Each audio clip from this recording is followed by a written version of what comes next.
হে তরুণ যুবকেরা, হে আমার বন্ধুরা, হে আমার মুরব্বিয়ানিরা, শুনে রেখে দিন বাবা, আমার মাবুদ আল্লাহ তাআলা কোরআন মাজিদের মধ্যে জানিয়ে দিয়েছেন, হে দুনিয়ার মানুষ শুনে রেখে দাও, এই পৃথিবীতে আসার আগে তোমরা ছিলে মৃত, ফাহিয়াকুম আমি তোমাদের জীবন দিয়েছি, সুম্মা ইউমীতুকুম আবার তোমাদের মওত দেব, সুম্মা ইউহয়িকুম আবার তোমাদের জীবন দেব, সুম্মা ইলাইহি তুরজাউন তোমাদেরকে আমি আল্লাহ আমার কাছে ফিরতে হবে। হে দুনিয়ার মানুষ শুনে রেখে দাও, জেনে রেখে দাও, তোমরা কেমন করে আমি আল্লাহর সঙ্গে নাফরমানি করো, কেমন করে আমি আল্লাহর নিয়ামতের নাশকরি করো। আমি আল্লাহ তোমাদের জন্য সব কিছু দান করেছি। সব কিছু কে দিয়েছেন? জোরে বলেন কে? জমিন কার, হাওয়া কার, সূর্য কার, এই মুন, এই সান, এগুলো কে সৃষ্টি করেছে? সব আল্লাহ। বন্ধুরা আমার, তরুণ যুবকেরা আমার, আমার আল্লাহ আপনাকে আমাকে মাতৃগর্ভে এক কাতরা নাপাক পানি থেকে তৈরি করলেন, শুক্রাণু আর ডিম্বাণু মিলিত হলো। আমার আল্লাহ হাজার হাজার শুক্রাণুর মধ্যে থেকে একটা শুক্রাণুকে বাঁচিয়ে রাখলো, যে শুক্রাণুটা মাতৃগর্ভে ডিম্বাণুর সঙ্গে মিলিত হলো। এই ডিম্বাণুর সঙ্গে মিলিত হয়ে আমার দোস্ত আমার আল্লাহ তাতে কুদরতি ক্ষমতা প্রয়োগ করলেন। সেই শুক্রাণু আর ডিম্বাণু মিলিত হয়ে অল্প কিছু দিনের মধ্যে একটা জমাট বাঁধা রক্তপিণ্ড তৈরি হয়ে গেল। ওই জমাট বাঁধা রক্তপিণ্ডটাকে আমার আল্লাহ অল্প কিছু দিনের মধ্যে সেখানে আল্লাহর কুদরতি সাহায্য, কুদরতি ক্ষমতার মাধ্যমে সেখান থেকে অটোমেটিক পঞ্চ ইন্দ্রিয়, নাসিকা কর্ণ, জিহ্বা, ত্বক, হাত পা, চোখ, মুখ, মাথা আমার আল্লাহ দান করে দিলেন। অল্প কিছু দিনের মধ্যে মাতৃগর্ভের ভিতর সেই সন্তান আস্তে আস্তে আস্তে আস্তে বড় হতে লাগলো। সেই সন্তানের প্রথম পঞ্চ ইন্দ্রিয়র মধ্যে যে ইন্দ্রিয়টা প্রথম কাজ করে সেটা হলো শ্রবণ ইন্দ্রিয়। অর্থাৎ মায়ের পেটে পঞ্চ ইন্দ্রিয়র মধ্যে প্রথম ইন্দ্রিয় যেটা কাজ করে সেটা হলো আপনার আমার কান। 1450 বছর আগে আল কোরআনে সে কথা বলা হয়েছিল। কোরআন মাজিদে আমার আল্লাহ বলে দিয়েছেন, মায়ের পেটে সবচেয়ে প্রথম যে ইন্দ্রিয় কাজ করে সেটা হলো কান। আজকের যুগের সায়েন্স, বিজ্ঞান, গবেষণায় প্রমাণ করেছে, ঠিকই তো। 1450 বছর পর আজকে গবেষণায় প্রমাণিত হলো মাতৃগর্ভে পঞ্চ ইন্দ্রিয়র যে ইন্দ্রিয়টা প্রথম কাজ করে সেটা হলো আপনার আমার কান। কোরআন যেটা 1450 বছর আগে বলেছে, আজকের যুগের বিজ্ঞান আর বাস্তবতায় প্রমাণিত হয়েছে। হে যুব সমাজ, হে তরুণেরা, হে যুবকেরা, তুমি এখনো কোরআন বুঝলে না, এখনো তুমি ইসলাম বুঝলে না, এখনো তুমি রাসূলের সুন্নাত বুঝলে না, এখনো তুমি নামাজ পড়লে না, এখনো তুমি রমজানের রোজা রাখলে না, এখনো তুমি সুদে লিপ্ত আছো, ঘুষে লিপ্ত আছো, এখনো তুমি লটারির টিকিট কেটে কোটিপতি হতে চাও। হে মুসলমানের ছেলে, শুনে রাখুন, কানটা খুলে, যদি তুমি কোরআন বুঝতে আর হাদিস বুঝতে, নবী বুঝতে, তাহলে তুমি অন্যায় থেকে বিরত থাকতে। কারণ প্রত্যেকটা পদক্ষেপে তুমি বিশ্বাস করতে বাধ্য হতে। আজকের যুগে বিজ্ঞান আর বাস্তবতা যা বলে, 1450 বছর আগের আল কোরআন আর বিশ্ব নবী বলে দিয়ে গেছে। বন্ধুরা আমার, তরুণ যুবকেরা আমার, বেশি উদাহরণ আমি দেব না, আর একটা ছোট্ট উদাহরণ দিই। কোপারনিকাস, গ্যালিলিও আসার আগে বিজ্ঞানীরা, তৎকালীন বিজ্ঞানীরা গবেষণা করে বলতো সূর্য পৃথিবীর চারিদিকে ঘুরছে। কোপারনিকাস গ্যালিলিও যখন আসলেন, গ্যালিলিও যখন দূরবীন আবিষ্কার করলেন, দূরবীন আবিষ্কার করার পরে তিনি গবেষণা করে বললেন, না না, সূর্য পৃথিবীর চারিদিকে নয়, বরং পৃথিবী সূর্যের চারিদিকে ঘুরছে। হে তরুণ যুবকেরা, আজকের যুগের মডার্ন সায়েন্টিস্ট, মডার্ন বিজ্ঞানীরা তারা গবেষণা করে বলছেন, না না, ও থিওরিটা ভুল ছিল, ও থিওরিটাও ঠিক নয়। আজকের যুগের গবেষণায় প্রমাণিত হয়েছে, তারা প্রমাণ করেন, লেটেস্ট নিউজ তারা দিচ্ছেন। তারা বলছে সূর্য, চন্দ্র, গ্রহ, নক্ষত্র যে যার প্রত্যেকেই যে যার নিজের নিজের কক্ষপথে ঘুরে বেড়াচ্ছে। হে তরুণ যুবকেরা, আজকের বিজ্ঞানী যেটা বলছে যে প্রত্যেকেই নিজের নিজের কক্ষপথে ঘুরে বেড়াচ্ছে, হে তরুণ যুবকেরা, আজ থেকে 1450 বছর আগে আল্লাহর কোরআন মাজিদ বলে দিয়েছেন, সূরার নাম সূরা রহমান।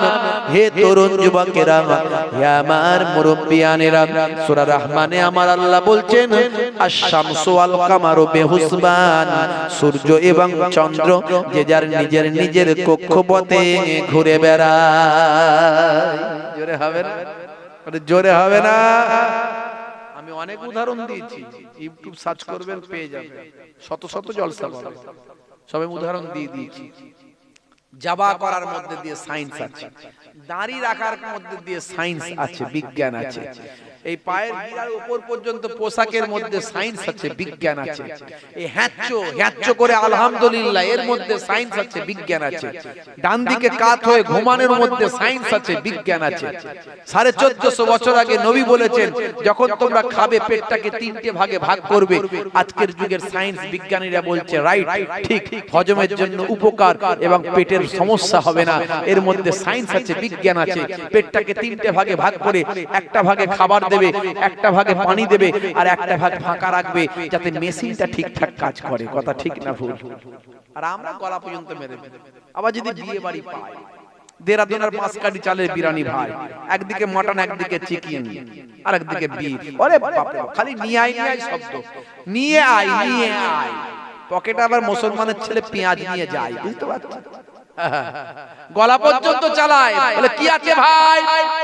বলে পাপড় মিষ্টি তাই, বলে অসুবিধা নাই, নিয়ে আয়। যেটুকু চিলেকুটা বাকি ছিল গলা পর্যন্ত সেটাও ভর্তি করে দেয়, দিয়ে কথা বলতে পারে না, তো বলতে কি আছে ভাই? বলে স্প্রাইট আছে আর পান আছে, বলে অসুবিধা নাই, ওটাও নিয়ে আয়। কোনো কিছু বাদ দেয় নাই, গলা পর্যন্ত মেরে দিয়ে যখন হসপস করছে, আর কি করবে, ঠিক করতে পারে নাই।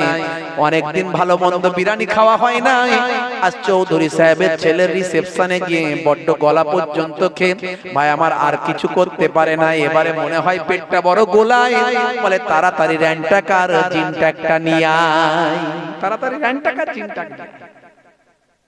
বুঝতে পারছেন? নবী বলে দিয়েছিলেন 1450 বছর আগে।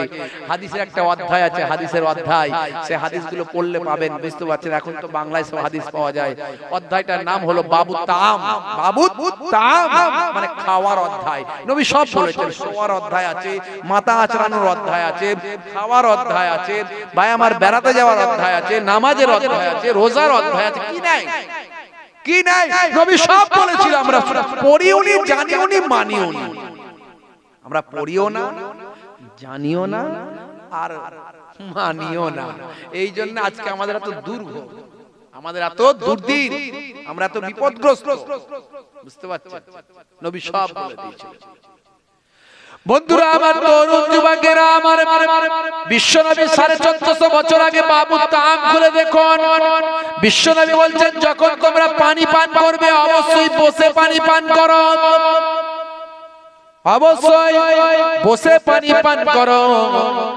এক ডান হাতে পানি পান করবে, আর অবশ্যই বসে পানি পান করবে। 1450 বছর পার হয়ে গেছে। আজকের যুগে হঠাৎ করে আমাকে কিছুদিন আগে একজন ভাই বললেন, 24 ঘন্টা চ্যানেলে মেডিকেল বোর্ড ডাক্তারেরা মাঝে মাঝে বিভিন্ন ডিজিজ নিয়ে আলোচনা করেন। আজকে একটা ডিজিজ নিয়ে আলোচনা করতে করতে ডাক্তারদের বোর্ড তারা নিজেদের মতামত পোষণ করেছেন। তারা বলেছেন যখন জল পান করা হবে তখন অবশ্যই বসে যেন পান করা হয়। হে তরুণ যুবকেরা, আজকের যুগের মেডিকেল সায়েন্স ডাক্তারেরা যেটা বলল 1450 বছর আগে বিশ্ব নবী বলে দিয়ে গেছে।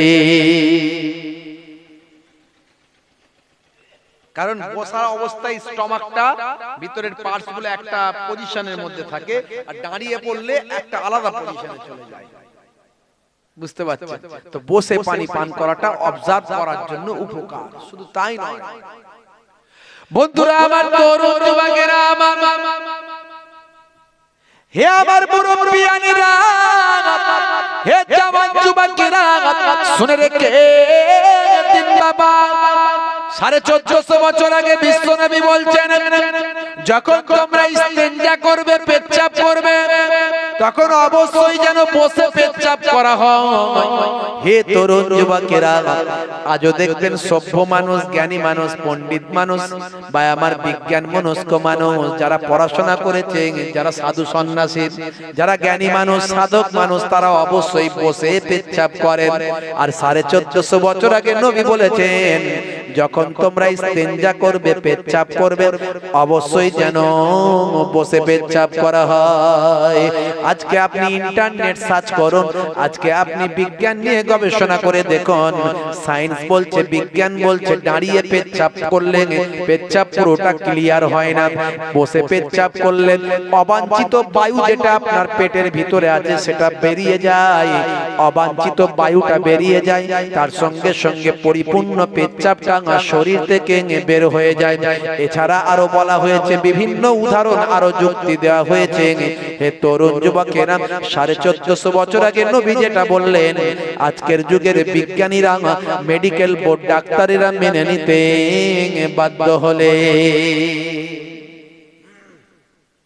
পেচ্ছাপ করে পানি নেওয়া, এর মধ্যে সায়েন্স আছে। পানি নিলে জীবাণু মুক্ত হয়, জীবাণু মুক্ত হবে। বন্ধুরা আমার, তাহলে নবী যেটা শিখিয়েছে, ইসলাম যা শিখিয়েছে, কোরআন যা শিখিয়েছে, সবের মধ্যে বিজ্ঞান আর বাস্তবতা।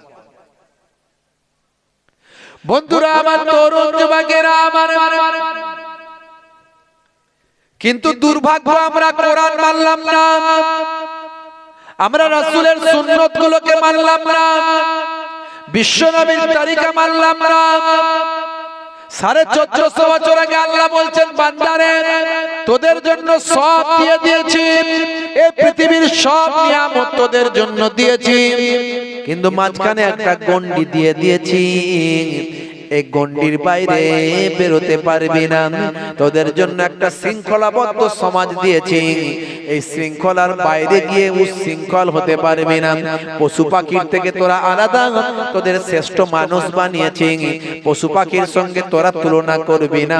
তারা যেভাবে উলঙ্গ হয়ে ঘোরে তোরা সেভাবে ঘুরবি না, তারা যেভাবে অবৈধভাবে মেলামেশা করে সেভাবে তোরা করবি না।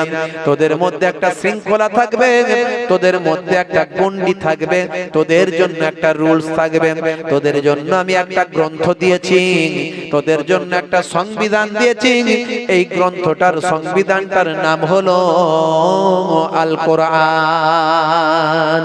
হে তরুণ যুবকেরা, হে আমার বন্ধুরা, হে আমার মুরব্বিয়ানেরা, শুনে রেখে দিন বাবা, তোদেরকে আমরা আমি পৃথিবীর শ্রেষ্ঠ জীব বানিয়েছি।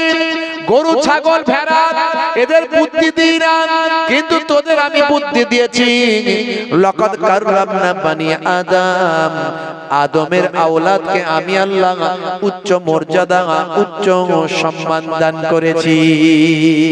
অর্থাৎ তোদের সম্মানকে বজায় রাখবি, নিজেদের অসম্মান করবি না, নিজেদেরকে অন্য পশু পাখিদের মতো মিলাবি না।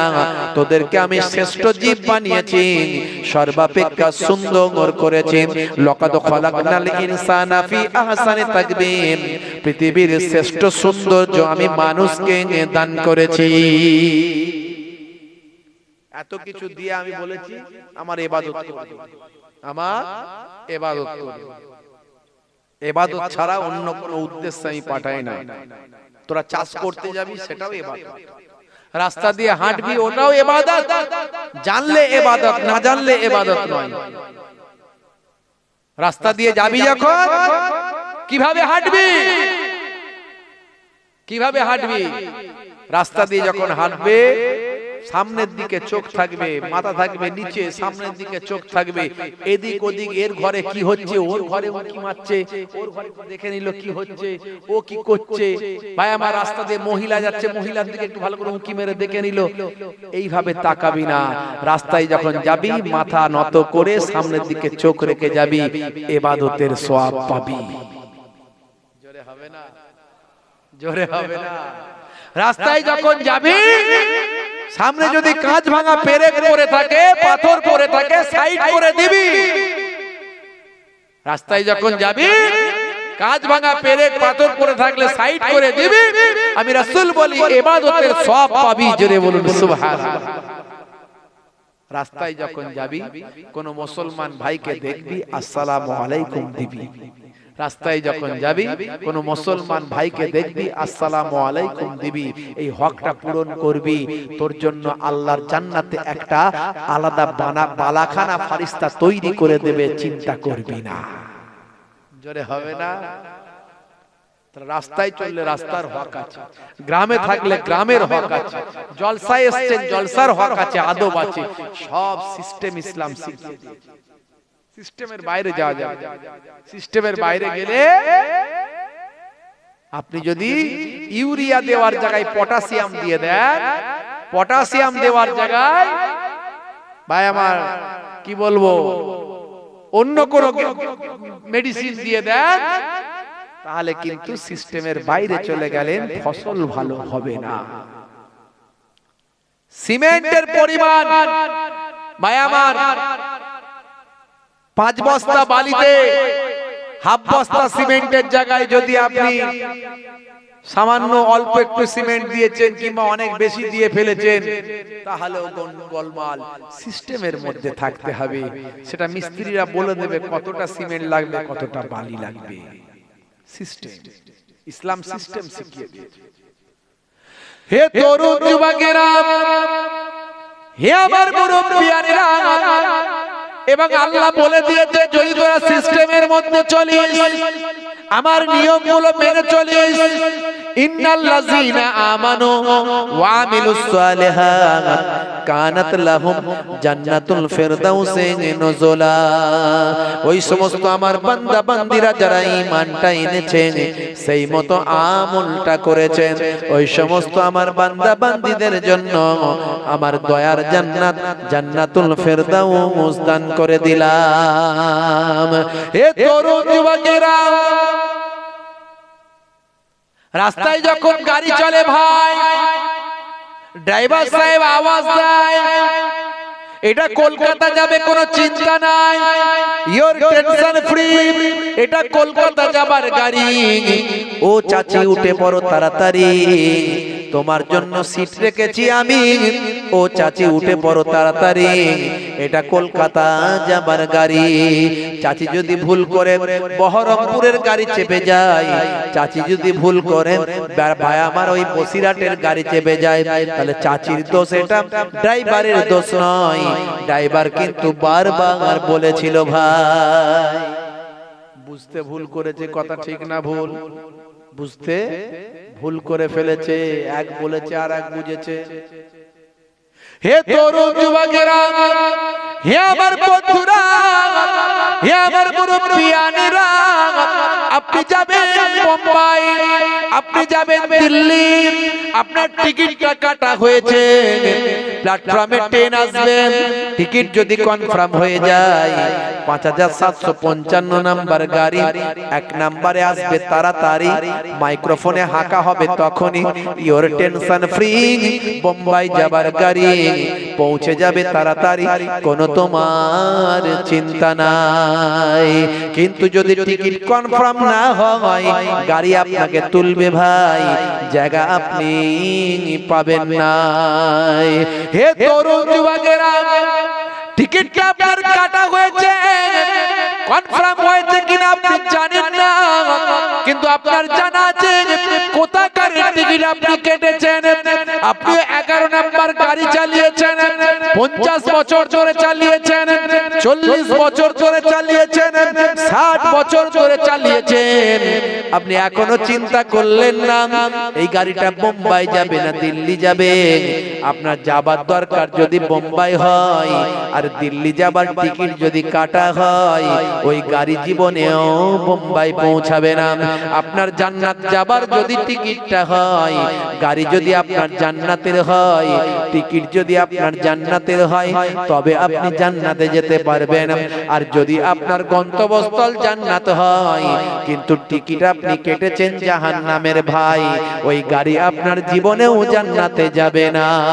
11 নাম্বার গাড়ি 50 বছর ধরে চালালেন ভাই আপনি, কিন্তু 50 বছর ধরে চালিয়েছেন 11 নাম্বার গাড়ি, টিকিটটা যেটা কেটেছেন আপনি জানেন না এটা জান্নাতের গাড়ি না জাহান্নামের গাড়ি। যদি জান্নাতের গাড়ি হয়, টিকিট আপনার একবার না একবার কনফার্ম হবে ভাই, টিকিট আপনার একদিন কনফার্ম হয়ে যাবে ভাই। যদি জান্নাতের গাড়ির টিকিটটা কাটা হয়, আপনার সামনে এসে হাজিরা দেবেন, গাড়ি আপনার সামনে এসে হাজিরা দেবেন, আপনাকে বলবে ইওর টেনশন ফ্রি, এটা জান্নাত যাবার গাড়ি, উঠে পড়ো তাড়াতাড়ি, পৌঁছে যাবে এখনই, কোনো তোমার চিন্তা নাই। আমার আল্লাহ জানিয়ে দিয়েছেন বান্দারে, তোরা যদি জান্নাত যেতে চাস আমি আল্লাহর নির্দেশনাগুলো মেনে নিস। তাই এই যদি জান্নাত যেতে চাস আমি আল্লাহ আমার নির্দেশনা মানা চাই, আমার নির্দেশনা মানতে হবে। আমি আল্লাহ কোরআন মাজিদে 82 বার বলেছি। কি বলেছেন? 82 বার ধরে বলেছেন ওয়াকিমুস সালাত, নামাজ কায়েম করো, নামাজ কায়েম করো, নামাজ পড়ো, নামাজ পড়ো, নামাজ পড়ো। 70 বছর বয়স হয়ে গেল, চাচা এখনো মসজিদে গেল না, চাচা এখনো মসজিদে গেল না। হাই রে হাই, হাই রে হাই, রাগ করবেন না ভাই, আমি আপনাদের ভাই মুহিবুল্লাহ হুসাইনি এসেছি, তাই একটু বলে দিয়ে যায়, যদি আমার ওয়াজ শোনার পর একটু মনে অনুশোচনা তৈরি না হয় তাহলে আমাকে দাওয়াত করে কোনো লাভ নাই। 50 বছর বয়স হলো, 60 বছর বয়স হয়ে গেল, চাচা এখনো মসজিদে যায় নাই। বড় দুঃখের কথা ভাই, আল্লাহকে চিনলো নাই, এ হাওয়া কার নিচ্ছে একবার ভাবলো নাই, এ বাতাস কার নিচ্ছে একবার ভাবলো নাই, এমনি এমনি কোনো কিছু তৈরি হয় নাই, এই প্যান্ডেলটা তো এমনি এমনি হয়ে যায় নাই, মাইকটা এমনি এমনি হয় নাই, মিস্ত্রি আছে ভাই, এই আকাশটা এমনি এমনি হয় নাই, জমিনটা এমনি এমনি হয় নাই, চাঁদ সূর্য পৃথিবী আকাশ চন্দ্র সূর্য গ্রহ উপগ্রহ সৌরজগৎ নবমণ্ডল ভূমণ্ডল পাহাড় পর্বত নদ নদী বন বনানী ফল ফুল ফুলের রং কুল কায়নাত এমনি এমনি হয় নাই। সবকিছুর যেমন কর্তা থাকে মিস্ত্রি থাকে, এই সবকিছু আমার আল্লাহর হুকুমেই নির্দেশে তৈরি হয়েছে। সেই আল্লাহকে ভুলে গেলেন। আমার আল্লাহ 82 বার বলেছিলেন নামাজ নামাজ নামাজ, মুসলমানের ছেলে নামাজ ছেড়ে দিয়েছে, নামাজ। বন্ধুরা আমার, তরুণ যুবকেরা আমার, এখনো সময় আছে, বাঁচার রাস্তা আছে। আল্লাহকে মানুন, আল্লাহর নির্দেশটা মানুন। দেখছেন না জাওয়াদ আসছে, ফনি আসছে, আমফান আসছে, দেখছেন না কখনো মাটি কাঁপছে। এই কিছুদিন আগে ভূমিকম্প কলকাতাও কেঁপেছিল। বাইরে আমার মাটি কাঁপছে, কখন ভূমিকম্প হবে কেউ জানে না। এই তো করোনা গেল, হাজার হাজার নয় লক্ষ লক্ষ মানুষ মারা গিয়ে ফিনিশ হয়ে গেল। আল্লাহ আপনাকে বাঁচিয়ে দিয়েছে, একবারও কি শুকরিয়া আদা করেছেন? এতগুলো বয়স হয়ে গেল এখনো নামাজ পড়লেন না, রাসূলের সুন্নত মুখে দাঁড়িটা রাখলেন না। ভারতের প্রাইম মিনিস্টার নরেন্দ্র দামোদর দাস মোদীজি মুখে দাঁড়িয়ে রেখেছেন। ভারতের প্রাক্তন প্রাইম মিনিস্টার ভাই আমার দেখা যাক মনমোহন সিংজি, তিনিও মুখে দাঁড়িয়ে রেখেছিলেন। ভারতের স্পিনার খেলোয়াড় হরভজন সিং মুখে দাঁড়িয়ে রেখেছেন, লিওনেল মেসি দাঁড়িয়ে রেখেছেন, বিরাট কোহলি দাঁড়িয়ে রেখেছেন, বড় বড় অথার পণ্ডিতেরা দাঁড়িয়ে রেখেছেন। হে চাচা, হে বাবাজি, যুবকেরা, এখনো তুমি দাঁড়িয়ে রাখলে না, রাসূলের সুন্নতটা রাখলে না। কে কি বললো দেখার দরকার নাই। আমি রাসূলের সুন্নত বলে মুখে দাঁড়িয়ে রেখেছি, ছোট হোক আর বড় হোক, আজ ছোট আছে কাল বড় হবে, কিন্তু রাসূলের সুন্নত মনে করে যদি দাড়িটা রাখেন, হতে পারে ভাই বয়স হলে মরবেন এর কোনো গ্যারান্টি নাই। গাছ থেকে মাঝে মাঝে পাকা পাতাও পড়ে, গাছ থেকে মাঝে মাঝে কাঁচা পাতাও পড়ে। কতদিন বাঁচবেন আল্লাহ কতদিন হায়াতে রেখেছেন জানেন না। হায়াত বাড়ানোর জন্য মসজিদে গিয়ে সিজদায় গিয়ে আল্লাহর কাছে চোখের পানি ফেলে কাঁদতে হয় আর বলতে হয়, আল্লাহ যদি আমার তকদিরটা যদি অনির্দিষ্ট হয় তাহলে আমার হায়াত তুমি বাড়িয়ে দাও আর ভালো ভালো কাজ করার আমাকে তৌফিক দান করে দাও। হায়াত বাড়ানোর জন্য দোয়া চাইতে হয়, এর জন্য মসজিদে যেতে হবে। ওয়াস্তাইনু বিস-সাবরি ওয়াস-সালাম, বান্দা তোরা আমার কাছে সাহায্য প্রার্থনা কর ধৈর্য এবং নামাজের মাধ্যমে। আল্লাহ জানিয়ে দিয়েছেন কিভাবে সাহায্য চাইবি, চাইবি কিভাবে। খালি হুজুরকে বলে দিলে হবে না, হুজুর দোয়া করবেন, হুজুর তো দোয়া করবেন। আপনি যদি নামাজ না পড়েন ওই দোয়া কোনো কাজে লাগবে না, কারণ আমার আল্লাহ আপনার উপর নারাজ। আপনাকে আপনার মালিক বলেছিল 82 বার, কতবার কতবার বলেন? 82 বার বলেছিল এই কাজটা করবি, এই কাজটা করবি, এই কাজটা করবি, এই কাজটা করবি। আপনাকে আপনার মালিক বলেছিল 82 বার, 82 বার বলা কাজটা আপনি করেননি। সব কাজ করেছেন, 82 বার যেটা বলেছিল করেননি। আপনার মালিক আপনাকে ঘাট ধরে বের করে দিয়ে বলবে গেট আউট ফ্রম হিয়ার, আমার কাছে তোমার কোনো স্থান নাই, গেট আউট, বেরিয়ে যাও, আউট হয়ে যাও, আমার কাছে তোমার কোনো স্থান নাই। হে তরুণ যুবকেরা, আমার আল্লাহ কোরআন মাজিদে 82 বার যে ইবাদতের কথা বললেন সেটা হলো নামাজ। আসসালাত আসসালাত আসসালাত আসসালাত, নামাজ নামাজ নামাজ নামাজ নামাজ। হে মুসলমান তুমি নামাজ পড়লে না, নামাজ ছেড়ে দিয়েছো। যে আল্লাহ সব কিছুর উপর ক্ষমতা, যে আল্লাহ তোমার দোয়া কবুল করবেন, সে আল্লাহর নির্দেশকে 82 বার বলা নির্দেশকে অমান্য করেছ। আর গ্রামে বড় হুজুর এসেছে, বড় পীর এসেছে, বড় মাওলানা এসেছে, বড় মুফতি এসেছে, বড় আমির সাহেব এসেছে, শুধু বলছে হুজুর দোয়া করবেন। কি বলছে? হুজুর দোয়া করবেন, বড় বিপদে আছে, বড় বিপদে আছি, হুজুর দোয়া করবেন। মনে রাখবেন হুজুর যত খুশি দোয়া করুক ও দোয়া আল্লাহর আরশে পৌঁছাবে না, ও দোয়া আল্লাহর আরশে পৌঁছাবে না। তুমি আল্লাহকে অবজ্ঞা করেছো, আল্লাহর নির্দেশকে অবজ্ঞা করেছো। হে তরুণ যুবকেরা, হে আমার বন্ধুরা, হে আমার মুরব্বিয়ানেরা, মোবাইল কিনলে অনেকগুলো অ্যাপ ডাউনলোড করতে হয়। একটা অ্যাপসের নাম হলো হোয়াটসঅ্যাপ, ফেসবুক, ইমেল, জিমেল, বিভিন্ন রকম অ্যাপ ডাউনলোড না করলে কাজ হয় না। শুধু মোবাইল কিনলে কাজ হবে না, শুধু সিম কার্ড লাগালে কাজ হবে না, শুধু ইন্টারনেট দিলে কাজ হবে না, অনেকগুলো অ্যাপস ডাউনলোড করতে হয়। এই অ্যাপসের মধ্যে দিয়ে সেই কাজগুলো হয়। যদি ইমেল পাঠানোর দরকার হয় ইমেলের অ্যাপস ডাউনলোড করতে হয়, যদি হোয়াটসঅ্যাপ পাঠানোর দরকার হয় হোয়াটসঅ্যাপের অ্যাপ ডাউনলোড করতে হয়, যদি ভিডিও কল করে বিদেশে আপনার ছেলে আছে দেখে দেখে কথা বলতে হয় তাহলে ভিডিও কলিং করার জন্য অ্যাপস ডাউনলোড করতে হয়। ফেসবুকে আপনার বিভিন্ন খবরাখবর প্রচার করবেন ভাই, তার জন্য ফেসবুকে একটা ফেসবুক নামক অ্যাপ ডাউনলোড করতে হয়। শুধু অ্যান্ড্রয়েড মোবাইল হলেই হবে না, শুধু ইন্টারনেট দিলেই হবে না, শুধু বড় মোবাইল কিনলেই হবে না। হে তরুণ যুবকেরা, হে আমার বন্ধুরা, হে আমার মুরব্বিয়ানেরা, আপনার আমার সারা শরীরটা অ্যান্ড্রয়েড, শুধু অ্যান্ড্রয়েড বডি থাকলে হবে হবে না, আপনাকে আমাকে শুধু ঈমান থাকলে হবে না, আপনি বলেন ঈমানদার, আল্লাহকে মানি, নবীকে মানি, দ্বীন মানি, ইসলাম মানি, নামাজ মানি, রোজা মানি, সব মানি, ভাই আমার কোরআন মানি, মৃত্যুর পর জীবিত হতে হবে মানি, ভাগ্যে ভালো মন্দ যা কিছু হয় আল্লাহর তরফ থেকে হয় মানি, এই সব কিছু মানি।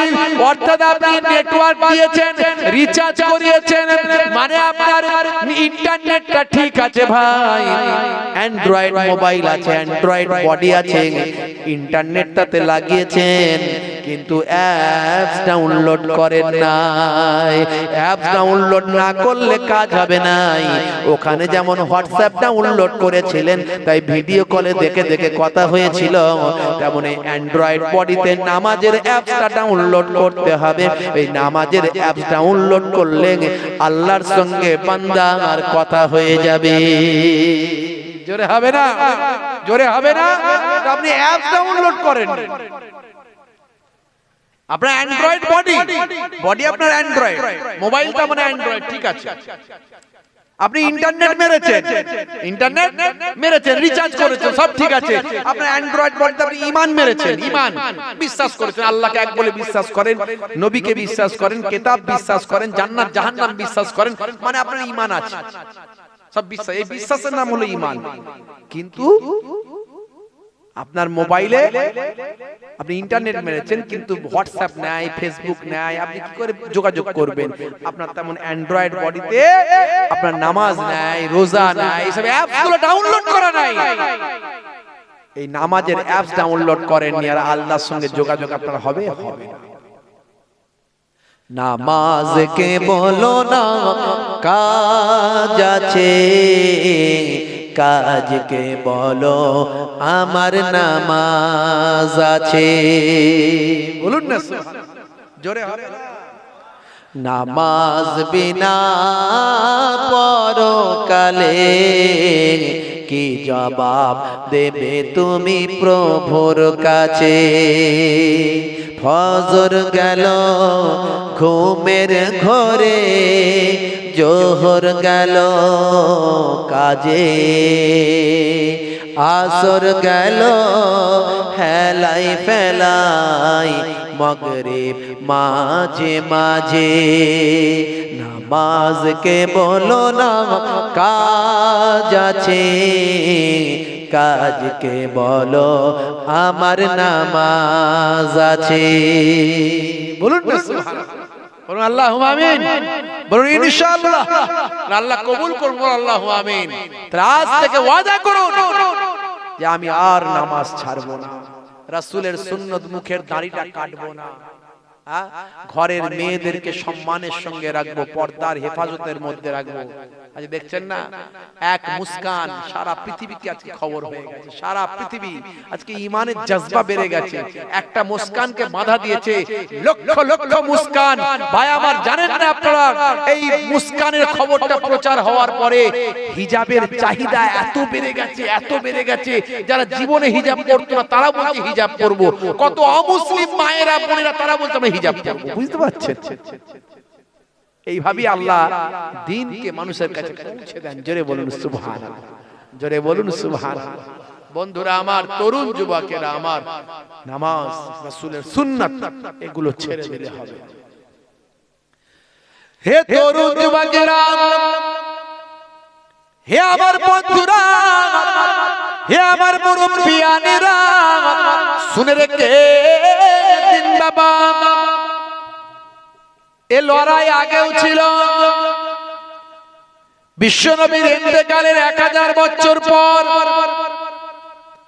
দ্বিতীয় হাজারের প্রথমে যিনি মুজাদ্দিদ হয়ে এলেন,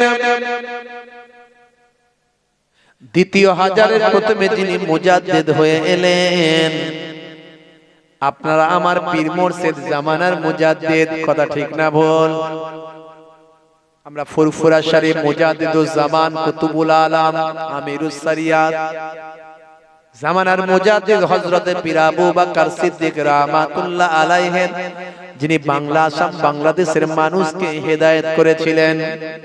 বাংলার ঘরে ঘরে এলাকায় এলাকায় মসজিদ মক্তব মাদ্রাসা প্রতিষ্ঠা করেছিলেন, অনেক মেহনত করেছিলেন, বাংলার মানুষদের সঠিক পথের দিশা দিয়েছিলেন। তিনি নিজেকে বলেননি আমি মুজাদ্দিদ, লক্ষ লক্ষ আলেম ওলামা তার কাজকর্ম দেখে তাকে বলেছিল মুজাদ্দিদ। মুজাদ্দিদ মানে হলো যুগ সংস্কারক। ইসলামের ব্যাপারে যে সমস্ত অন্যায় অপরাধ মানুষের মধ্যে ঢুকে আছে সেগুলো তিনি সরিয়ে দিয়েছিলেন, সঠিক পথের দিশা দেখিয়েছিলেন। এই জন্য বলা হয় মুজাদ্দিদ। হে তরুণ যুবকেরা, হে আমার মুরব্বিয়ানেরা, হে বন্ধুরা, শুনে রেখে দেন, এই মুজাদ্দিদুজ জামান হযরত পীর আবু বকর সিদ্দিক রাহমাতুল্লাহ আলাইহি হলেন 1400 শতকের মুজাদ্দিদ।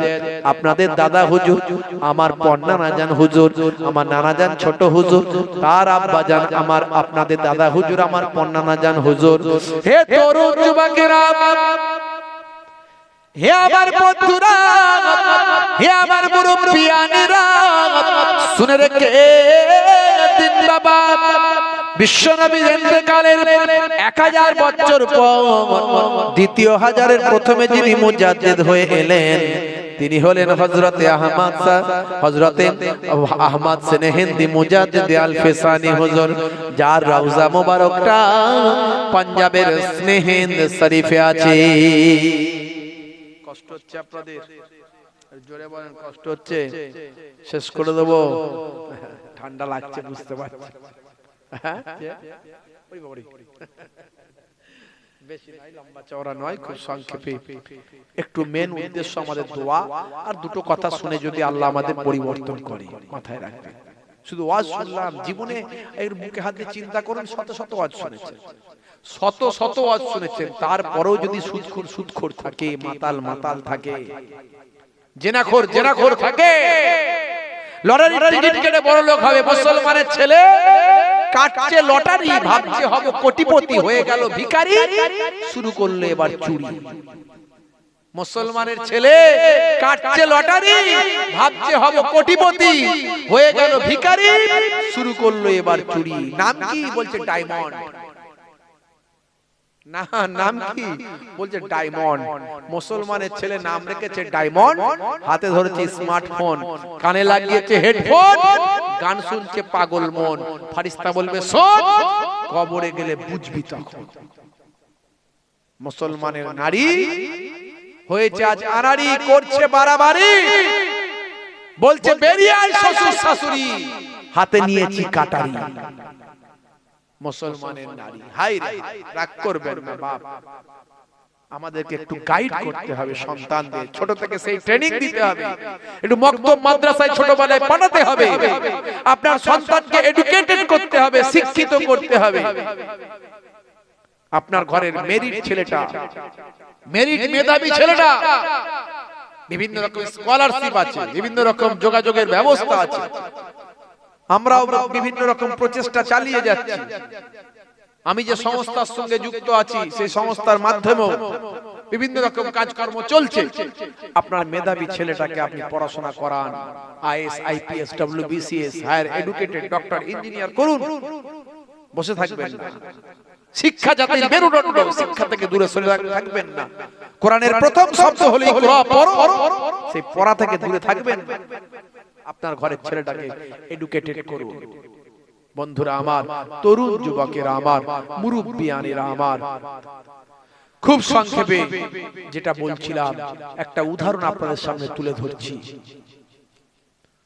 দ্বিতীয় শতকের আল্লাহর নবীর ইন্তেকালের 1000 বছর পর দ্বিতীয় হাজারের প্রথমে যিনি মুজাদ্দিদ হয়ে এলেন তিনি হলেন হযরতে আহমদ সেনেহিন্দি মুজাদ্দিদ আল-ফিসানি রাহমাতুল্লাহ আলাইহি।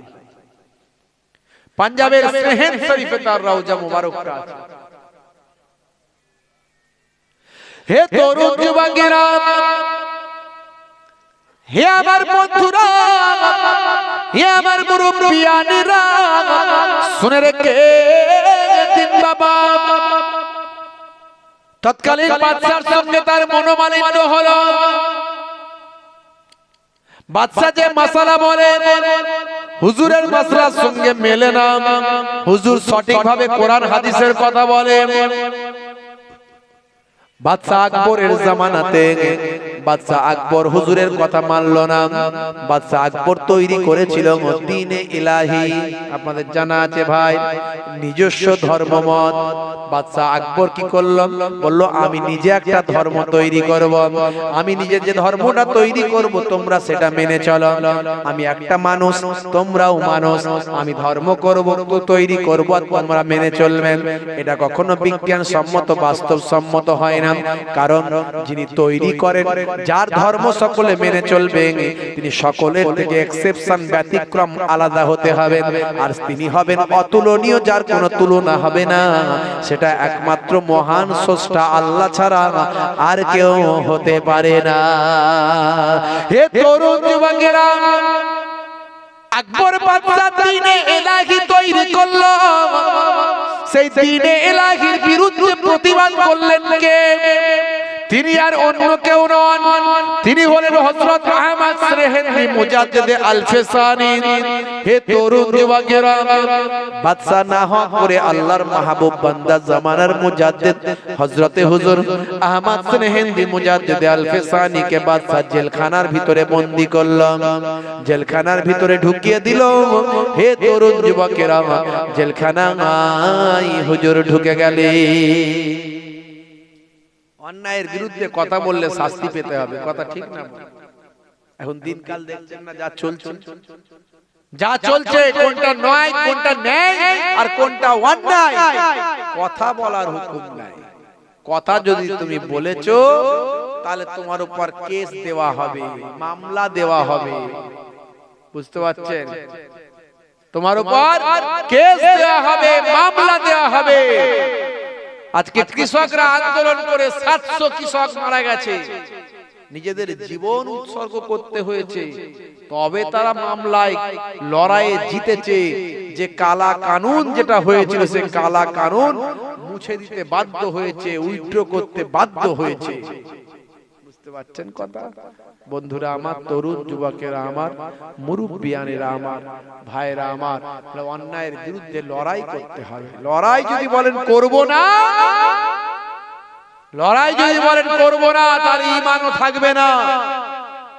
লড়াইটা হবে সাংবিধানিক লড়াই, লড়াইটা হবে গণতান্ত্রিক লড়াই, লড়াইটা হবে ন্যায়ের উপর লড়াই, লড়াইটা হবে অন্যায়ের বিরুদ্ধে ন্যায়ের পক্ষে লড়াই, লড়াইটা হবে সাংবিধানিক লড়াই। বন্ধুরা আমার, যেমন লড়াই করেছে আপনার ওই কি বলে কৃষকেরা, তেমন আমাদেরকেও আগামী দিন প্রয়োজন পড়লে লড়াই করতে হবে। কিসের বিরুদ্ধে? এই যখন তখন আপনার নোটবন্দি করে আপনাকে হ্যারেস করছে, এর বিরুদ্ধে আপনাকে লড়াই করতে হবে। কিসের বিরুদ্ধে? এনআরসি, এনপিআর, সিএ এর বিরুদ্ধে। যখন তখন নতুন নতুন আইন এনে মানুষকে অতিষ্ঠ করে দিচ্ছে, এর বিরুদ্ধে লড়াই করতে হবে। একদিন আপনাকে বেনাগরিক করার, নাগরিকত্ব কেড়ে নেওয়ার চক্রান্ত চলছে, ডি ভোটার করে দেওয়ার চক্রান্ত চলছে। আজকে আসামের দিকে তাকিয়ে দেখুন, লক্ষ লক্ষ মানুষকে আজকে ভাই আমার এনআরসির জাঁতা কলে পিষে দেওয়া হচ্ছে। সেখানে হিন্দু মুসলিম তারা অতিষ্ঠ হয়ে যাচ্ছে, তাদের কত মানুষ মারা যাচ্ছে, সন্তান বাইরে আছে, মা ডিটেনশন ক্যাম্পে আছে। মাঝে মাঝে মিডিয়ায় দেখলে চোখের পানি ঝরে যায়। সমস্ত কাগজপত্র থাকার পরেও নামের একটা বানান ভুল আছে, তার জন্য তাকে ডিটেনশন ক্যাম্পে ঢুকিয়ে দেওয়া হয়েছে। আপনারা জানেন, দেখেছেন, মিডিয়ায় দেখেছেন, অত্যন্ত হৃদয় বিদারক ঘটনা। প্রমাণ করতে গিয়ে বছরের পর বছর কেটে যাচ্ছে জেলখানায়। এর বিরুদ্ধে লড়াই করতে হবে। ইউনিটি ইজ পাওয়ার, একতাই হলো শক্তি। সেই শক্তিকে অ্যাপ্লাই করতে হবে। আমরা কে এখন কোন দলের মুসলমান, কে সিপিএম এর, কে তৃণমূলের, কে কংগ্রেসের, কে ফুরফুরার, কে অন্য সেলসেলার, কে তবলিগ, কে বেরেলি, আলে হাদিস, ভাই আমার ঝগড়া পরে করবেন। আমি আমার দাদা হুজুরের জন্য ঝগড়া করব, কোনো অসুবিধা নাই।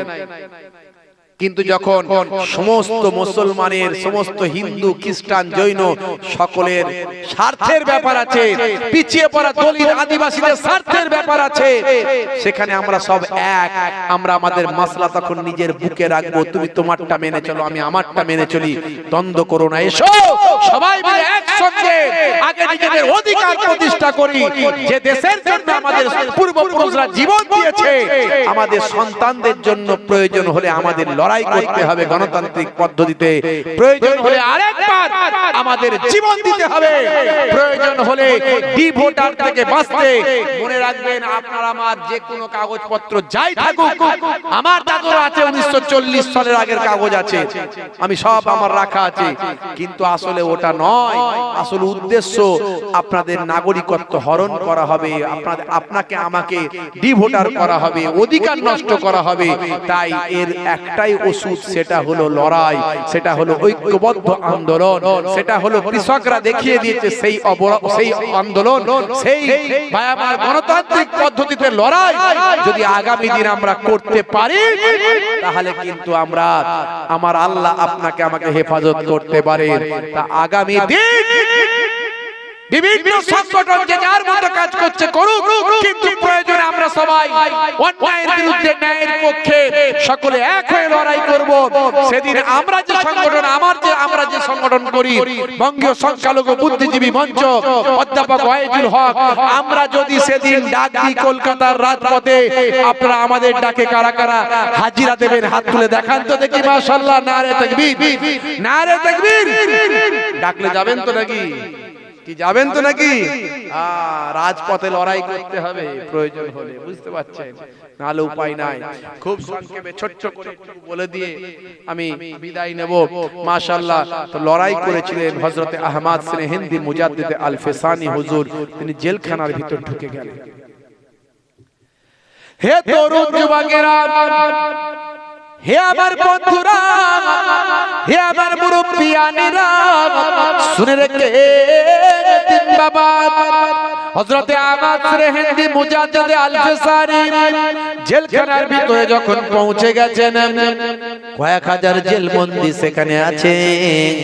হযরতে আহমদ সিরহিন্দি মুজাদ্দিদ আল ফিসানি সুফি দরবেশের চেহারায়, নবিয়ানা চেহারায়, বায়ামাত জুব্বা পরে, মাথায় পাগড়ি, হাতে আসলাটি, গাল ভর্তি দাড়ি, আল্লাহর মাহবুব বান্দার চেহারায় জেলখানার ভিতরে ঢুকেছেন। কয়েক হাজার জেলবন্দী তারা হুজুরকে সালাম দিয়ে বলে, আসসালামু আলাইকুম। হুজুর বেয়াদবি নেবেন না, একটা কথা জানতে চাই। আপনাকে দেখে মনে হয় আপনি খুন খারাপি করে জেলখানায় আছেন নাই, আপনাকে দেখে মনে হয় আপনি লেঠিয়ালি করে জেলখানায় আছেন নাই। বাদশা আপনাকে নিশ্চয় নাহক করে জেলখানায় ঢুকিয়েছে।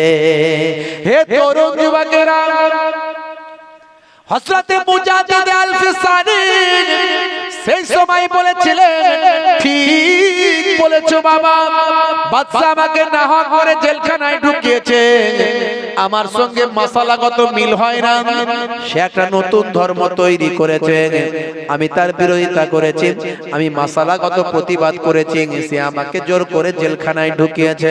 বাবা, আমাকে জেলখানায় জোর করে ঢুকানো হয়েছে। ঠিক কথা বলেছো বাবা। হুজুর বেয়াদবি নেবেন না, আপনার মতো মানুষ জেলখানায় এসেছেন, এটা কিন্তু আমাদের বড্ড খারাপ লাগছে। আল্লাহর মাহবুব বান্দা মুজাদ্দিদ আল ফিসানি বলেছিলেন, বাবারা, তোমাদের দুঃখ পাওয়ার কোনো কারণ নাই, তোমাদের খারাপ লাগার কোনো কারণ নাই। আমি মুজাদ্দিদ আল ফিসানি আহমদ সিরহিন্দি যদি জেলখানায় না আসতাম, তাহলে কয়েক হাজার জেলবন্দীদের সঙ্গে আমার মোলাকাত হতো না। জোরে হবে না? সুবহানাল্লাহ বলে পয়সা লাগে নাকি? ঠান্ডা লাগছে খুব, আওয়াজ দিতে পারছেন না? একটু আওয়াজ দেন, নারে তাকবীর। আরে জোরে আওয়াজ দেন, নারে তাকবীর। এই আওয়াজে কি লড়াই করবেন ভাই? এই তো লড়াই দেখলি ছুটে পালাবে। মাছ বাগানে ঝাড় দিয়ে, পুকুরের পাড় দিয়ে, নদী ধার মাঠটা খেচে দৌড়, খেচে দৌড় দেবে একদম। এই রকম জোশ দেখালে হবে? বুকের পাওয়ার কোথায়? ইমানের জোর কোথায়? হ্যাঁ, আজকে দেখুন ফিলিস্তিনের মানুষগুলো ইসরায়েলি সৈন্যদের বন্দুকের সামনে গিয়ে বলছে আল্লাহু আকবার, বলছে আমাদের মসজিদ ফেরত দে। আমাদের মসজিদ কেড়ে নিতিস কেন? ফেরত দে। বাইতুল মুকাদ্দাস আমাদের, দে। এখানে আমরা জীবন দিয়ে দেবো, তবু মসজিদ ছাড়বো না। প্রতিদিন কত ফিলিস্তিনি ভাই আমার সেখানে যাচ্ছে, নামাজ পড়ছে, তাদের উপর গুলি চালাচ্ছে, মারছে, পিটছে, তবু ছাড়ে না। ক্ষমতায় তারা কম, তাদের বন্দুক নাই, তাদের অস্ত্র নাই, তাদের আছে ঈমানের জোর। জোরে বলুন সুবহানাল্লাহ। আজকে আমাদের এখানে কি আছে? ঈমানের জোর আছে। কথা ঠিক না ভুল? ওই কর্ণাটকের ছোট্ট মেয়েটি, তার কাছে কিছু ছিল না, তার সঙ্গে কেউ নাই, সে একা। তাকে ইনসাল্ট করা হচ্ছে, অপমান করা হচ্ছে, তাকে ভয় দেখানো হচ্ছে, আর সে আল্লাহু আকবার ধ্বনি, ঈমানের ধ্বনি দিচ্ছে। জোরে বলুন সুবহানাল্লাহ। সেই ঈমানের জোর। বন্ধুরা আমার, তরুণ যুবকেরা আমার, হে আমার মুরব্বিয়ানিরা, হে যুবক জওয়ান যুবকেরা, শুনে রেখে দিন বাবা। হযরতে মুজাদ্দিদ আল-ফিসানি বললেন, বাবা আমি জেলখানায় ঢুকেছি, এতে আমার কোনো দুঃখ নাই। আমি যদি জেলখানায় না আসতাম, তোমাদের মতো কয়েক হাজার জেলবন্দীদের সঙ্গে কি আমার মোলাকাত হতো বাবা? এতে আমার কোনো দুঃখ কষ্ট নাই যে আমি জেলখানায় এসেছি, বরং আমার বড় ভালো লাগছে তোমাদের মতো কয়েক হাজার জেলবন্দীদের সঙ্গে আমি আহমদ সেনেহিন্দি আমার দেখা হচ্ছে। হে তরুণ যুবকেরা, ওখানেও গিয়ে হুজুর চুপ করে রইলেন না, ওখানে গিয়ে জেলখানার মানুষদের হেদায়েতের চেষ্টা শুরু করলেন। হুজুর বলতে লাগলেন, বাবা ছেলে তুমি কত বছর জেলখানায় এসেছো? যার যেখানে দুঃখ কষ্ট, যার যেখানে কষ্ট, সে কষ্টটা হুজুর নরম করতে লাগলেন। যার যেখানে ব্যথা, সেখানে মলম লাগাতে লাগলেন। যার যেখানে কষ্ট, দুঃখ, সেই দুঃখ দূর করতে লাগলেন। বাবা ছেলে কত বছর জেলখানায় এসেছো? কেউ বলে হুজুর 5 বছর। তুমি কত বছর? বলে 10 বছর।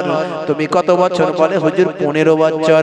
বাবা বাড়িতে কেউ খবর নাই? বলে না হুজুর, আর কেউ খবর নেওয়ার নাই, আর কেউ দেখা করার নাই, জানি না আর জেলখানা থেকে কোনোদিন বের হতে পারবো কিনা। হুজুর বললেন, বাবা কেঁদো না, ভয় পেও না, চিন্তা করো না, আমার আল্লাহ হলেন সমস্ত ক্ষমতার উপর সর্বশক্তিমান। আমার আল্লাহ চাইলে তোমাদের আবার জেলখানা থেকে বের করতে পারে। জোরে হবে না? জোরে হবে না? ওদের মনগুলো শান্তি হলো। একটা লোক নামাজ পড়ে না, খেতেও পায়নি, খেতে পায়নি, অনাহারে দিন কাটে, ছেঁড়া জামা পরে ঘুরে বেড়াচ্ছে। আর আপনি ইমাম সাহেব, মাওলানা সাহেব, আমি হুজুর সাহেব, পীর সাহেব, মৌলী সাহেব, আপনার কাছে বললো, বাবা কিছু দাও না, বড্ড ক্ষুধার্ত, খেতে পাইনি। নামাজ পড়িস, নামাজ পড়িস, নামাজ পড়িস। এটা ইসলাম শেখায়নি। তাকে খাবার দাও, পেটটা ঠান্ডা করাও, তাকে খবর নাও ভালো করে, তার বাড়ির হাল হাকিকাত জিজ্ঞাসা করো, দুঃখ কষ্ট দূর করো, তারপরে তুমি নামাজের দাওয়াত দাও। জোরে বলুন সুবহানাল্লাহ। এটা ইসলাম শিক্ষা দিয়েছে। উদউ ইলা সাবিল রাব্বিকা বিল হিকমাতি ওয়াল মাউইজাতিল হাসানা, ইসলাম বলেছে। হে তরুণ যুবকেরা, হে আমার বন্ধুরা, হে আমার মুরব্বিয়ানিরা, শুনে রেখে দিন বাবা। জেলখানার কয়েক হাজার কয়েদি বলল, হুজুর সত্যি কি আমরা জেলখানা থেকে বেরোতে পারবো? বলে হ্যাঁ বাবা, আমার আল্লাহ চাইলে বেরোতে পারবে, এতে কোনো সন্দেহের অবকাশ নাই। আমার আল্লাহ হলেন সর্বশক্তিমান, আমার আল্লাহ হলো কুল কায়নাতের উপর শক্তিমান, আমার আল্লাহ সবকিছু পারেন। আমার আল্লাহ চাইলে তোমাদের জেলখানা থেকে বের করতে পারেন। কয়েক হাজার জেলবন্দী হলো। বলল হুজুর তাই নাকি? বলে হ্যাঁ। বলে হুজুর বললেন, বাবা তাহলে তোমাদের একটু কাজ করতে হবে। বলে কি কাজ হুজুর বলেন? আমরা তো কিছুই কাজ করি না হুজুর, আমরা এমন কিছু আল্লাহর কাজ করি না। বলে কি কাজ করতে হবে? বলে বাবা ছেলে এক কাজ করো, আমরা কিন্তু এখানে আল্লাহকে একটু স্মরণ করব।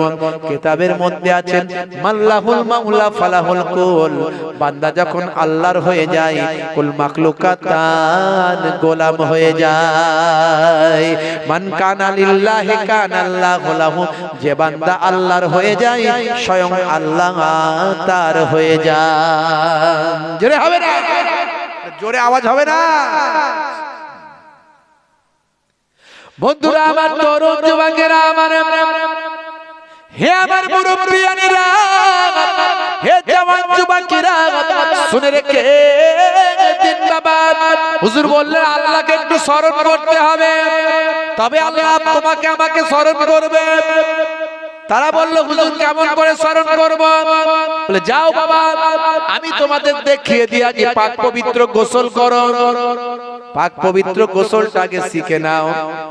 50 বার ডুবুক দিলেও গোসল পবিত্র গোসল হয় না। লাখ সাবান 5টা শেষ করে ফেললো, পবিত্র গোসল হলো না। গোসলের কটা ফরজ আগে জানতে হবে, সেই ফরজগুলো কি কি আগে জানতে হবে, তবে আপনার পাক পবিত্র গোসল হবে। আপনি নাপাক হওয়ার পর পবিত্র গোসল না করলে ওযু হবে না, ওযু না হলে নামাজ আপনার হবে না। আগে পবিত্র গোসলটা কেমন করে করতে হয় নামাজ শিক্ষা দেখে আগে শিখে নিন। আমি আজকে বলে গেলে জেনে যাবে, কালকে আর আগ্রহ থাকবে না, তাই আমি বলবো না, ওটা আপনাকে জেনে নিতে হবে। হে তরুণ যুবকেরা, আল্লাহর মাহবুব বান্দা পবিত্র গোসল শেখালেন, ওযু শেখালেন। মনে রাখবেন ওযুর মধ্যে ফরজ কটা জানতে হবে।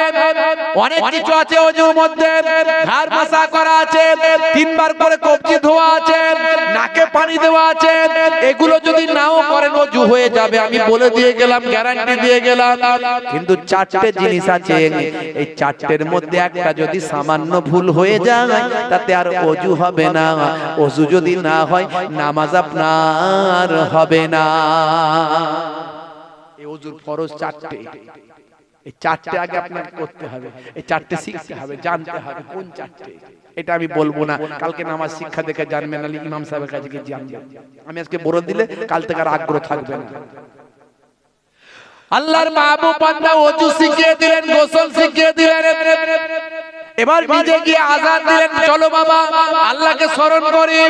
জোহরের সময় জোহরের আযান দিলেন, জোহরের জামাতটা করেন, আসরের আযান দেন, আসরের জামাত করেন, মাগরিবের আযান দেন, মাগরিবের জামাত করেন, এশার আযান দেন, এশার জামাত করেন। এশার জামাতের পরে আল্লাহর মাহবুব বান্দা কয়েক হাজার জেল বন্দীদের নিয়ে পেছনে বসিয়ে দেন। বাবারা বসে পড়ো, বসে পড়ো, বসে পড়ো, চোখ বন্ধ করো বাবা, একটু আমরা আল্লাহর জিকিরে মশগুল হয়ে যাই। জোরে হবে না, জোরে হবে না। বন্ধুরা আমার, তরুণ যুবকেরা আমার, হে আমার মুরব্বিয়ানেরা, হে আমার বন্ধুরা, শুনে রেখে দিন বাবা। আল্লাহর মাহবুব বান্দা এশার নামাজের পরে কয়েক হাজার জেলবন্দীদের পেছনে নিয়ে জিকিরে মশগুল হয়ে গেলেন। জিকির করতে করতে করতে করতে করতে করতে দেখতে পাওয়া যায় তারা যখন চোখ খুললো, হাই রে হাই, এই তো আমরা এশার নামাজ পড়ে জিকির শুরু করলাম, আর হুজুর উঠে গিয়ে আযান দিচ্ছেন, আসসালাতু খায়রুম মিনান নাওম, নিদ্রা অপেক্ষা নামাজ উত্তম। এই আওয়াজটা যখন তাদের কানে যায়, তারা বুঝতে পারে হাই রে হাই, এই মনে হলো এশার নামাজের পরে জিকির শুরু করলাম, কোনটা দিয়ে ফজর হলো বুঝতে পারলাম না। খুব সংক্ষেপে ছোট্ট করে বলে দিই, বুঝতে পারছেন? মাশাআল্লাহ, খুব ছোট্ট করে একটু খালি বলে, লম্বা চওড়া নয়, একেবারে শেষ লগ্ন। ফজর কোনটা দিয়ে হয়ে যাচ্ছে বোঝা যাচ্ছে না, তারা নিজেদের মধ্যে বলা বলি করছে, তারা এমন আল্লাহর জিকিরে মশগুল থাকছে। আমরা বিপদে পড়িনি বলে আল্লাহকে ডাকিনি, ঠেলাই পড়লে আল্লাহকে ডাকি। প্রথমে ঠেলাই পড়লে মেম্বারের কাছে যায়, সেখানে না হলে ও আমাদের মেম্বার ভাই, বড় আশা করে এসেছি, তাই একটা ফাইসালা চাই। যদি সেখানে না মেটে প্রধানের কাছে যায়, প্রধানের কাছে গিয়ে বলে আমার ছোট ভয়চন্দ্র বিন্দু কা দরা আমাকে মাঝে মাঝে পেটে, আমাকে মাঝে মাঝে গুপগাপ দেয়, এর একটা ফাইসালা আমি চাই। বলে তোর ওই ভয়চন্দ্র বিন্দু কা দরা ওর মুখের সামনে আমি যাব না, বড্ড অভদ্রতায় ওর সঙ্গে কথা বলবো না। সেখানে না হলে বলে আর কোথায় যায়, এবার মোল্লার দৌড়, মসজিদে গিয়ে হাজিরা দি ভাই। এবারে ইমাম সাহেব, মৌলভী সাহেব, সুফি সাহেব, দরবেশ সাহেবদের সঙ্গে সাথ দিয়ে এবারে মসজিদে গিয়ে সিজদা গিয়ে আল্লাহ আমার ছেলের হাত থেকে তুমি আমাকে বাঁচা। আল্লাহকে বললাম না, ঠেলাই না পড়লে বিড়াল গাছে ওঠে না। বন্ধুরা আমার, তরুণ যুবকেরা আমার, আমরা ভালো আছি, সুস্থ আছি, হেফাজতে আছি, ক্যান্সার হয়নি, টিউমার হয়নি, প্যারালাইজড হয়নি, বিভিন্ন অন্যায় অত্যাচারের মধ্যে লিপ্ত হয়নি, আমাদের উপর শাস্তি হয়নি, গজব হয়নি, তাই আমরা আল্লাহকে ঠিক মতো ডাকছি না। কিন্তু বিপদে পড়লে আল্লাহকে ডাকি। হে তরুণ যুবকেরা, হে আমার মুরব্বিয়ানেরা, অনেক কথা আছে, আমি বেশি কথাই যাব না। শুনে রাখুন বাবা, জেনে রেখে দেন, কোনটা দিয়ে ফজর হচ্ছে তারা বুঝতে পারছে না। ওই সমস্ত চোর, দস্যু, গুন্ডা, বদমাশ, লেঠিয়াল, পকেট মার, বিভিন্ন অন্যায় ক্রিমিনালে যারা আসক্ত বাবা, ক্রিমিনাল যারা, বিভিন্ন অন্যায় যারা আসক্ত ছিল, হে তরুণ যুবকেরা, তারা কোনটা দিয়ে ফজর হয়ে যায় বুঝতে পারে না। এমন তারা আল্লাহর জিকিরে মাশগুল থাকে। এইভাবে দিনের পর দিন চলতে লাগলো।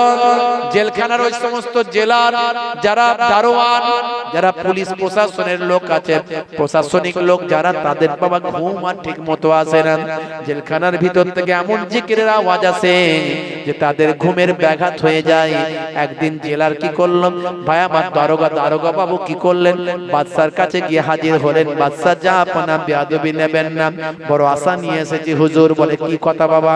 বলে যে মৌলী সাহেবকে আপনি জেলখানায় ঢুকিয়েছেন, যে হুজুরকে আপনি আলেমকে জেলখানায় ঢুকিয়েছেন, যে ইমামকে আপনি জেলখানায় ঢুকিয়েছেন, ওই ইমাম আসার পর থেকে জেলখানার আবহাওয়া পরিবেশটা আলাদা হয়ে গেছে। বলে কি হয়েছে? জেলখানার কয়েদি বন্দীরা সব তার ভক্ত হয়ে গেছে, তার সঙ্গে 5 ওয়াক্ত নামাজ পড়ছে, আর তার পেছনে বসে বসে জিকিরে রাতটা কাটিয়ে দিচ্ছে। রাতের বেলা এমন জিকিরের আওয়াজ যে আমাদের আর ঘুম আসে না। বন্ধুরা আমার, তরুণ যুবকেরা আমার, হে আমার মুরব্বিয়ানিরা, বাদশা চুপ করে রইলেন। বলে ঠিক আছে বাবা, দেখে নেব, যাও। পাঠিয়ে দিলেন। একদিন বাদশা আরামের বিছানায় ঘুমিয়ে আছেন, হঠাৎ করে চোখ খুললেন। হঠাৎ করে চোখটা পায় আমার স্বপ্নের মধ্যে দেখলেন। হঠাৎ করে তিনি স্বপ্নের মধ্যে দেখছেন আমি বিছানায় ঘুমিয়ে আছি, আমার ঘরের মধ্যে একজন মানুষ এসে হাজির হয়েছেন, যার চেহারা থেকে আলো আর আলো, নূর আর নূর ছুটছেন। সারা ঘরটা আলোয় আলোকিত হয়ে গেছে, তার শরীরের আলোতে, জিসমের আলোতে। আমি জিজ্ঞাসা করলাম, মান আনতা, কে আপনি, কে আপনি, হুয়ারিও, আপনি কে বাবা, কে? বলে আমাকে চিনলে না বাবা, আমাকে জানতে পারলে না? আমি হলাম বাদশাদের বাদশা, আমি হলাম লিডারদের লিডার, আমি হলাম নেতাদের নেতা, আমি হলাম ইমামদের ইমাম, আমি হলাম নবীদের নবী, আমি হলাম নবীউল আম্বিয়া, আখিরি জামানার পয়গম্বর। জোরে হবে না, জোরে হবে না। এমন সময় আমি হুজুরকে, বিশ্ব নবীকে ছুতে যাই, মুসাফা করতে যাই, দোয়া নিতে যাই, কদম বুসি করতে চাই। সে সময় হুজুর বললেন, বাবা আমার কাছে এসো না, দূরে থাকো, আমার কাছে এসো না বাবা, আমি তোমার সঙ্গে মোলাকাত করতে আসি নাই, আমি তোমার সঙ্গে সাক্ষাৎ করতে আসি নাই। হে বাদশা শুনে রেখে দাও, আমি তোমার কাছে কৈফিয়ত নিতে এসেছি, জানতে এসেছি আমার মুজাদ্দিদুজ জামানকে আর কতদিন জেলখানায় বন্দী করে রাখবে। সেই সময় ওই বাদশা বলেছিল, হুজুর বেয়াদবি নেবেন না, এখনই আপনার মুজাদ্দিদুজ জামানকে আমি জেলখানা থেকে বের করব। আল্লাহর নবী কোথায় গায়েব হয়ে গেলেন? ওই বাদশা রাতের অন্ধকারে পাগলের মতো ছুটতে লাগলেন। হে তরুণ যুবকেরা, জেলখানার দরওয়ানকে বললেন, দরজা খুলে দাও, দরজা খানা খুলে দাও। জেলখানার দরওয়ান দরজা খানা খুলে দিল। জেলখানার ভিতর ঢুকে গেলেন। ঢুকে গিয়ে দেখেন মুজাদ্দিদুজ জামান আহমদ সিনে হিন্দি মুজাদ্দিদ আল ফিসানি এশার নামাজের পরে গভীর রাত্রিতে কয়েক হাজার জেল বন্দীদের নিয়ে আল্লাহর ইবাদতে মশগুল আছেন। হে তরুণ যুবকেরা, আর কোন আওয়াজ দিতে পারলেন না। ওই কয়েদি বন্দীদের পাশে গিয়ে বসে গেলেন। বাদশা রাতের অন্ধকারে কয়েদি বন্দীদের পাশে গিয়ে বসে গেছেন। সকলে চোখ বন্ধ করে জিকির করছেন। দেখতে দেখতে ফজরের ওয়াক্ত হয়ে গেল। মুজাদ্দিদ আল ফিসানি হুজুর উঠে গেলেন, আযান দিলেন, আসসালাতু খায়রুম মিনান নাওম, আসসালাতু খায়রুম মিনান নাওম। নিদ্রা বিকা নামাজ উত্তম, এই আওয়াজ যখন সবার কানে গেল, চোখ খুলে তাকালো, ফজরের ওয়াক্ত হয়ে গেছে, জামাতে নামাজটা আদা করলো। জামাতে নামাজটা আদা করার পর কিছু মাসলা মাসাইল নিয়ে হুজুর আলোচনা করেন। হে তরুণ যুবকেরা, হে আমার মুরব্বিয়ানেরা, বাদশা এবার টুকটুক করে গিয়ে বলে, হুজুর বেয়াদবি নেবেন না, হুজুর বেয়াদবি নেবেন না, আমি হলাম বাদশা। বাবা বাদশা, আপনি আমার কাছে বলে, হুজুর বড্ড আমি ভুল করেছি, আপনাকে জেলখানায় দিয়ে। হুজুর আপনি জানেন না, হুজুর আপনি জানেন না, আপনাকে জেলখানা থেকে বের করার জন্য কোন নেতা মহানেতা, কোন লিডার মহালিডার, কোন বাদশা মহাবাদশা কেউ আমার কাছে সুপারিশ করে না। আপনাকে জেলখানা থেকে বের করার জন্য আমার কাছে কৈফিয়ত তালাব করেছেন যিনি, তিনি আর অন্য কেউ নন, তিনি হলেন আখিরি জামানার পয়গম্বর। হুজুর আপনি জেলখানা থেকে বেরিয়ে চলুন, না হলে আমি ধ্বংস হয়ে যাব, বরবাদ হয়ে যাব, নাম নিশানা আমার মিটে যাবে। হে তরুণ যুবকেরা, হযরতে মুজাদ্দিদ আল-ফিসানি চোখ ভরা পানি, বুক ভরা বেদনা, সেই সময় বলতে লাগলেন, আহারে আমরা সেভাবে নবীর সুন্নাত পালন করতে পারি না, আল্লাহর নির্দেশ মান্য করতে পারি না। আহারে আমরা আল্লাহকে সেভাবে ভালোবাসতে পারি না, নবীকে ভালোবাসতে পারি না, কিন্তু আমার নবী আমাদের ভোলেন না। ও বাদশা শুনে রেখে দাও, আমি জেলখানা থেকে বেরিয়ে যাব বাবা, জেলখানা থেকে আমি যাব, আমার নবী যখন বলেছেন আমি জেলখানা থেকে বেরিয়ে যাব, কিন্তু মনে রাখবে বাদশা যাব না, আমি যখন জেলখানা থেকে বেরিয়ে যাব সঙ্গে এই কয়েক হাজার জেল বন্দীকে সঙ্গে নিয়ে যাব। হে বাদশা শুনে রেখে দাও, আপনি অবাক হতে পারেন, হে বাদশা আপনি অবাক হয়ে যেতে পারেন, এই কয়েক হাজার জেল বন্দী যাদের যারা হলো খুনের আসামি, যারা হলো লেটিয়াল, যারা বিভিন্ন অপরাধে লিপ্ত ছিল, কিন্তু আপনি জানেন না বাদশা, আপনার শাসন ব্যবস্থার মাধ্যমে এদের চরিত্রের পরিবর্তন না ঘটলেও, আপনার জেলখানার মাধ্যমে, আপনার শাসন ব্যবস্থা, আপনার কঠোরতার মাধ্যমে এদের চরিত্রের কোনো পরিবর্তন না ঘটলেও, এখন এদের চরিত্রে এমন পরিবর্তন হয়েছে, এদের অন্তরে এমন কালেমার আলো জ্বলে গেছে, কালেমার নূর এদের অন্তরে এমন জ্বলেছে, চোর বলেছে আর চুরি করবে না, খুনি বলেছে আর খুন করবে না, অপরাধী বলেছে আর অপরাধ করবে না। শুধু তাই নয়, এরা এক একজন সাধারণ মানুষ এখন আর নাই, এরা এক একজন আল্লাহর ওলি বান্দা হয়ে গেছে। জোরে হবে না, আর জোরে হবে না, নাই দেখবে। হযরতে মুজাদ্দিদ আল-ফিসানি হুজুর জেলখানা থেকে যখন বেরিয়েছিলেন, তার চোর দস্যু গুন্ডা বদমাইশদের আল্লাহর ওলি করে বের করেছিলেন। বন্ধুরা আমার, আমি আপনাদের কাছে অনুরোধ করে যাই, অল্প সময় ওয়াজ করলাম, কিন্তু এই অল্প সময়ে কিন্তু জীবন বদলে যেতে পারে। আজ থেকে ওয়াদা করুন যে আর অন্যায় লিপ্ত থাকবেন না, 5 ওয়াক্ত নামাজটা কাল থেকে ধরবো, নামাজ আমি ছাড়বো না। আমি কথা দিচ্ছি, আপনাকে চ্যালেঞ্জ দিয়ে যাচ্ছি, একটা মাস যদি আপনি নামাজ আদা করেন ঠিকভাবে, তারপরে নামাজ ছাড়লে আপনার মনের ভিতর কষ্ট হবে যে কখন আমি নামাজটা পড়বো, কখন নামাজটা পড়বো। আর আপনি যদি নামাজি হয়ে যান, আপনি আর সুদখোর থাকবেন না, আপনি আর মাতাল থাকবেন না, আপনি আর জেনাখোর থাকবেন না, আপনি আর লেঠিয়ালখোর থাকবেন না, আপনি আর বাপকে মারতে পারবেন না, গালাগালি করতে পারবেন না, স্ত্রীর সঙ্গে খারাপ আচরণ করতে পারবেন না, কারণ আল্লাহর কোরআন বলে দিয়েছে, ইন্না সলাতা তানহা আনিল ফাহশাই ওয়াল মুনকার, নিশ্চয় নামাজ আপনাকে অশ্লীলতা অন্যায় থেকে